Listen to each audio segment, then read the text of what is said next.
Good morning, everyone. Thank you for coming in today and being with us. Um, this is being recorded, so we can put it on our website. And that way, if other people could not attend, then they could watch the recording, or you may want to watch the recording later.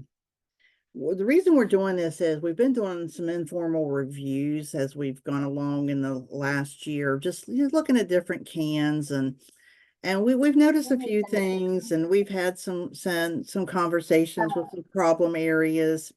But we wanted to go over a few things with you because there's some of you have been doing this a long time. We've been doing it a long time, but some of you are brand new, and some things you may not realize about the cans. So we just want to go over this briefly. It's only probably take you about 20 to 30 minutes.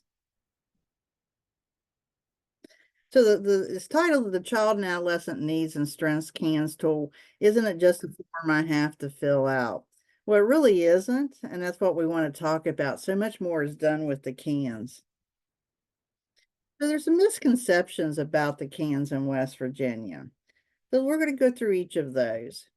One of them is no one really looks at my cans once I complete it.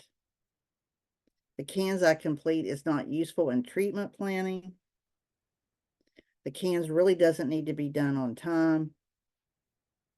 You can't really tell how well a child is doing by looking at the cans. I don't need to think about or complete every cans item. Justifications are a waste of time. The 30-day time frame is rigid.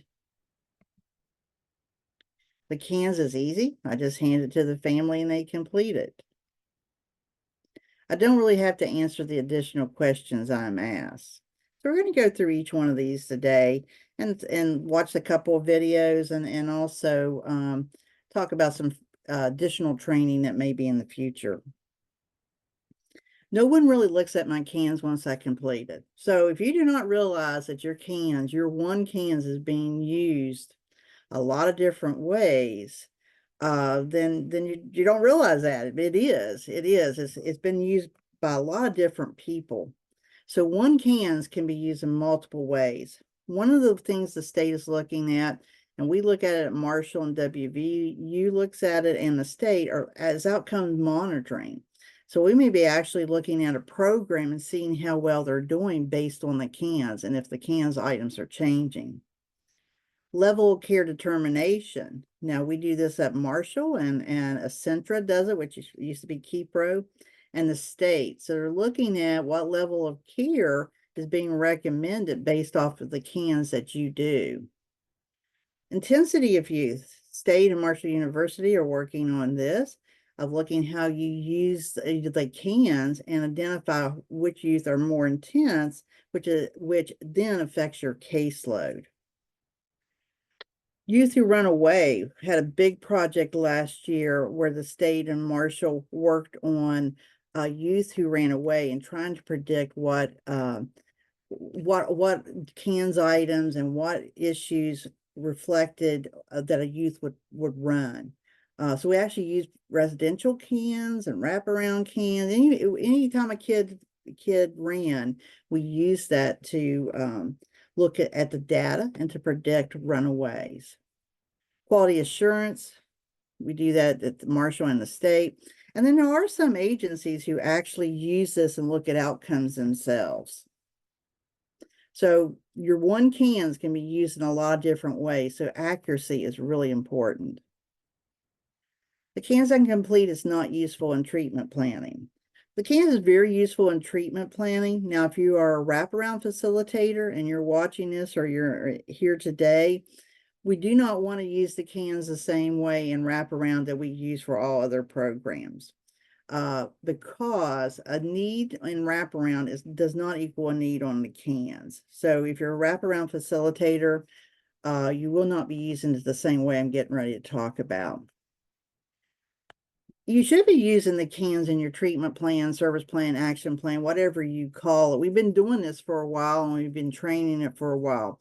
If you have no idea what I'm talking about, then you need to attend one of the Marshall trainings, and we'll help you start doing that with your treatment plans. We will be reviewing this, and we're starting in July now, and we'll probably go through June next year of reviewing cans and treatment plans to see if individuals who are rating the cans are able to get them into their service plan. This is our website that if you need to sign up for training, please do so. The cans doesn't really need to be done on time. The state's really big on this one. So they're really watching to see if you're doing your cans on time. Now, that is different for everybody. So for us in Marshall, we do out-of-state cans, and we do one initially at 30 days, and then we do it every 60 days. If you're a residential provider, you do a cans at 30 days and then every 30 days. So you have to know what guidelines you have to go by. So make sure that what you're doing is timely. When we do our quality assurance reviews, we're going to ask you if your cans are timely. We're going to look at them to see if they're timely, but we're going to ask you if they're not timely, what barriers are you running into? Because we want to be able to knock down those barriers, whether it's something with the system, with the program, whatever. We want to help you work through that. You can't really tell how well a child is doing by looking at the cans. You should be able to demonstrate that change. If you do not see any change from your initial cans to the end of your cans, and you've not done anything for that child. So you don't want to copy and paste your cans. As you do initial one, you don't want to keep copying and pasting it in the system.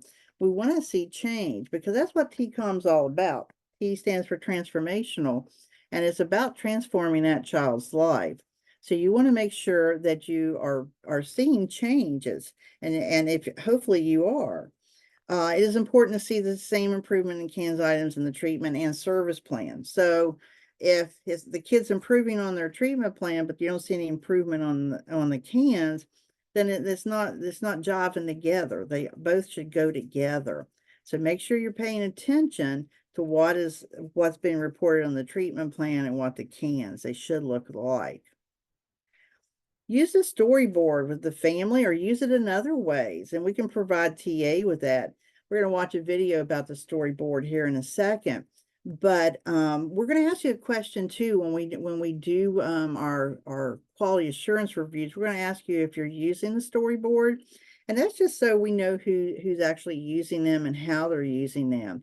We've already talked to Centra, and we know that they use them in their reports, and I thought that was really interesting. I didn't realize they were using them. So we just want to get more information from you if you're using them or not. And if you're not, maybe we can talk about ways you could use them in the future. So I'm going to run this storyboard video, and I hopefully, Heather, I pushed it to where you can hear the sounds. If you can't, I will stop sharing and reshare. So let me try this. This video is brought to you by the TCOM team at Marshall University. So are you hearing it okay? Today we will introduce the West Virginia CANS tool and storyboard. So are y'all hearing it okay? Yes, we're good. Yeah. Okay, awesome. Okay, thank you. Explain what they are and go over how they are used.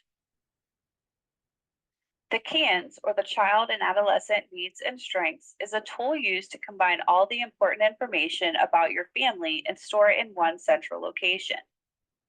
The CANS is a living document, so as your family changes, so will the CANS.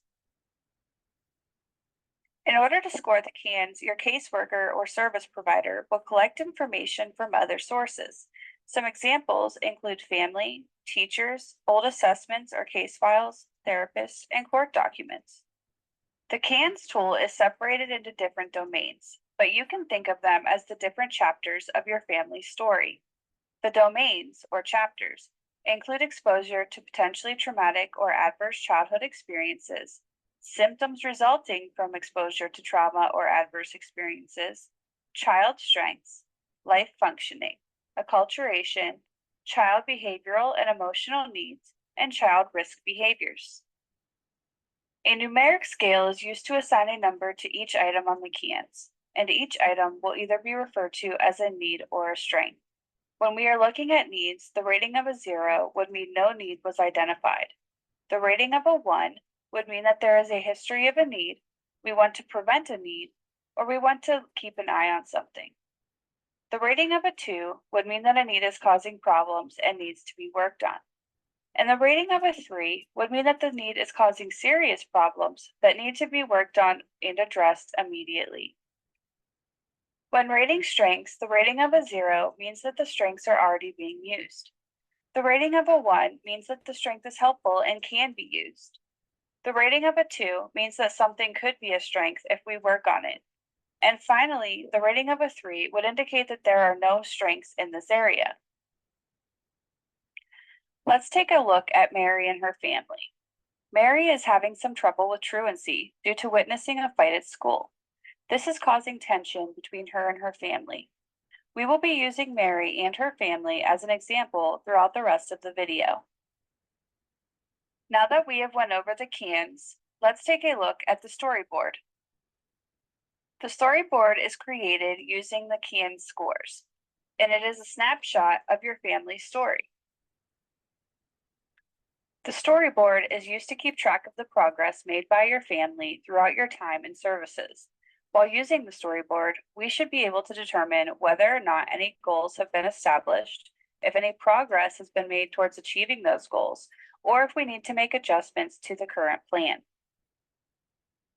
The storyboard can be used in team planning by identifying needs that should be addressed or strengths that could be used. For example, Mary's band instructor might mention that a strength of Mary's is her musical talent, and her therapist might bring up a need that they can address in therapy, such as the tension between her and her family members. The storyboard can also be used for celebrations when any progress is made. When looking at the storyboard, it might feel overwhelming, so let's break it down. The first section you will see is background needs. A background need is something in your life that cannot be changed, but is important to be aware of. It may guide the type of treatment and services that you receive. As you can see, witness to school violence is listed as a background need for Mary.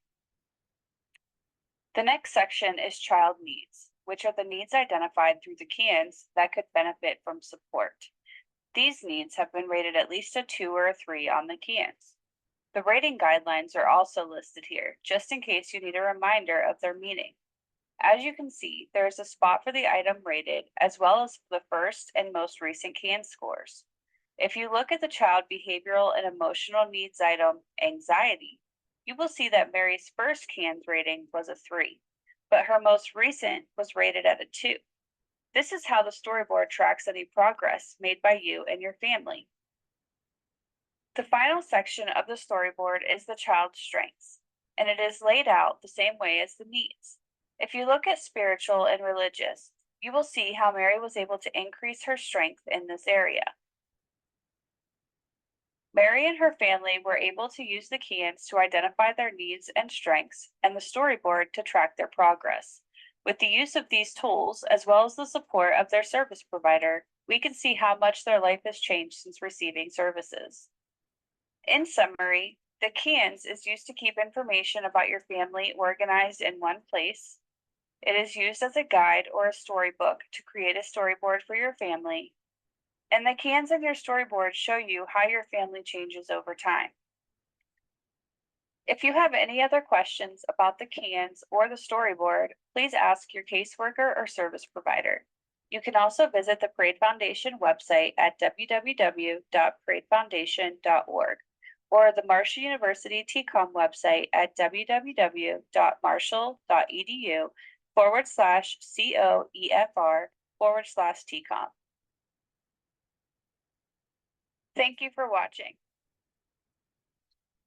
This video is So with a storyboard, that video there, you can actually use it with your family. So if you want some technical assistance on that, please contact us and we will be able to help you with that. But that helps you to show the progress as that child goes through treatment. So another issue we had is I don't need to think about or complete every CANS item. This is a problem we've seen, and we're offering any additional training in TA. You've got to look at every item to make sure it's relevant. You know, you can't just say, oh, okay, I've got legal problems and it's a 3 and it's truancy and everything else is a 0. All this is about is a probation officer has sent this kid to me and they have truancy problems. You really need to walk through every item to make sure you're covering everything. And just because you put it as a 0 doesn't mean you've actually looked at it. And we really want you to look at it and think about it. Have you gathered all the information you need to really rate that as a 0, 1, 2, or 3? Certain items automatically indicate another item should be rated at least a 1. And I'm going to use this truancy item over and over as I do trainings through this year. If you have legal and it's rated at 3, you want to indicate why that legal has been rated at 3. It's, for example, truancy, as we've been talking about. If truancy is rated, they're truant under legal, then they should have something under school attendance, whether it's a 2 or a 3 or 1. Maybe it's getting better. Maybe that's not a huge problem. If it's a battery charge, you need to really think is there something under danger to others I need to put there? Is there a 2 or 3 there? Is it sexual assault? Is that what the legal issue? Then sexually abusive behavior probably needs to be documented also. So in other words, just really think about each item and make sure you're completing them on the CANs, because one thing can lead to another. Justifications are a waste of time. So justifications tell a story, and this is the biggest problem we see. So you may be actually putting justifications on a paper form if you're using paper, but you're not getting them into the West Virginia CAN system, and you really need to be able to do that. Justifications are required for needs that are 2 or 3. Now, it's recommended that you really put justifications on every single item, but it is required for 2s and 3s that are needs. Justifications are required for strengths that are a 0, 1, and 2. And we're going to really review this closely in the future as we do these quality assurance reviews. And we also will have another training on this, just on justifications. Those justifications also have to be unique to the individual. You can't just copy and paste out of the manual.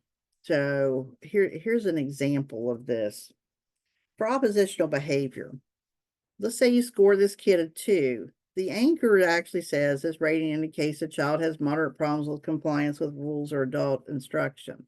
Okay, so you pulled that right out of the manual. That's not going to work. You want a justification that talks about that child. So here's a good justification. Tom has problems following rules at home and at school and has been suspended for this. Some people have fantastic justifications, and if you have fantastic justifications, you can look at that CANS with the justifications and you know that kid's story. You don't have to look at anything else. You just have to look at that. So please make sure that you are doing quality justifications. 30-day time frame is rigid. You really need to be careful with time frames, and you really need to read your manual when you're looking at your anchors.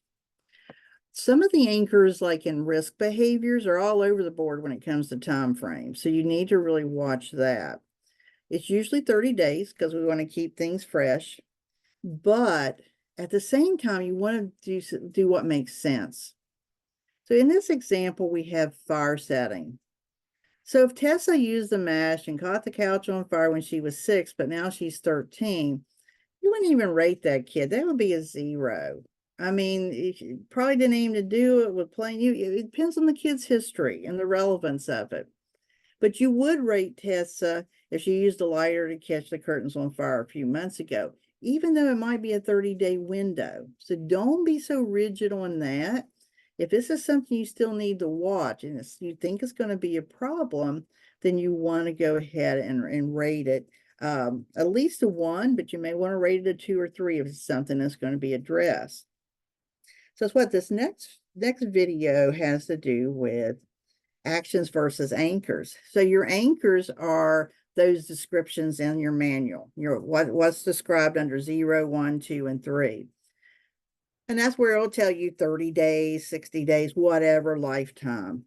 But sometimes you have to use your common sense and say, I know it doesn't quite fit in to where I am or where it says in the manual, but we're going to address this because we feel like it's a need. So therefore, I'm going to rate it a 2 or a 3. So here's a video that relates to action versus anchors. This is a brief video demonstrating actions overriding anchors. In your TCOM FAST or CANS manual, the anchor is the item's rating description, while the action is the response to the item being addressed. Using the FAST item education as an example, each numbered rating is assigned an anchor or a description for that rating based on the severity of the need. Continuing the example of education, here we see children in a classroom setting with our target youth being Joy. Joy doesn't pay attention to her teacher, she distracts her classmates, and her grades are poor. Looking back to our FAST manual's item description, the information we have for Joy may not translate well into a rating based solely on the anchors alone. This is where action levels come in.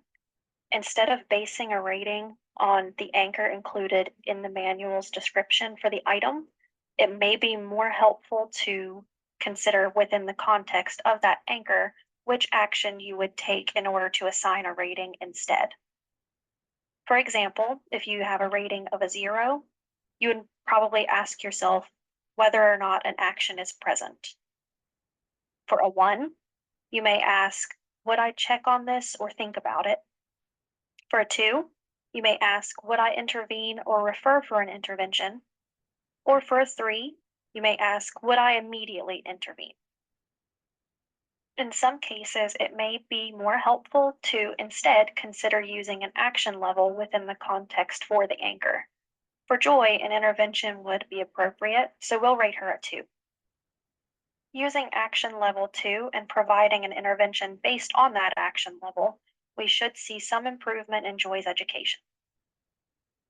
So to summarize, when we say actions override anchors, we mean that it may make more sense to consider what action needs to be taken rather than what is identified within the anchor definition.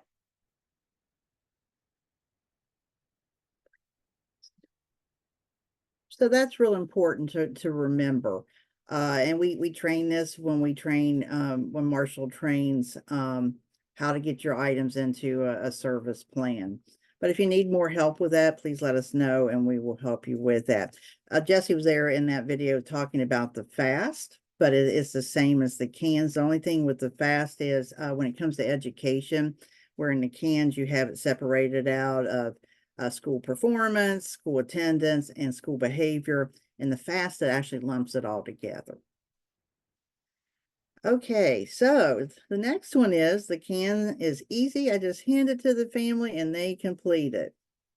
Do not ever hand the CANs to the family. If you're doing it, stop it immediately.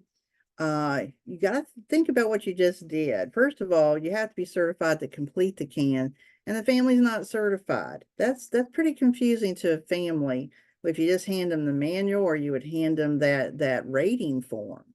It's your job to collect information from them, and to pull it all together into the CANs. And you want to find out from the family what's going on. But I'm going to make the assumption that everybody has some type of an intake form, psychosocial, something they do. And that's how you gather your information.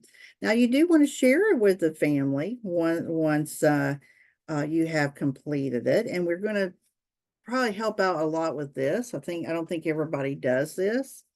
But you don't want to make changes because it's what the family wants. Okay? They may not want to work on what you have talked about or you've rated a 2 or 3, but you don't want to make changes. It's still a need, whether they think it's a need or not. That need has come from some other information, and we know that it is a need. So you do not do this. If I hear that you do this, and we do have about 40 hands trainers in the state, and they will tell me if this is being done. If I find out you're doing it, you will be asked to recertify and go through additional training, and I will report it to the state. And if I need to, I'll report it at a national level. So don't do this.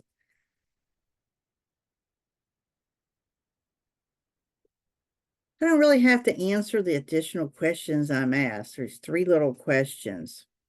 Now, these Shannon and Christina are going to talk about this at 11 if you're signed up to hear more about it, and they'll go into detail about it.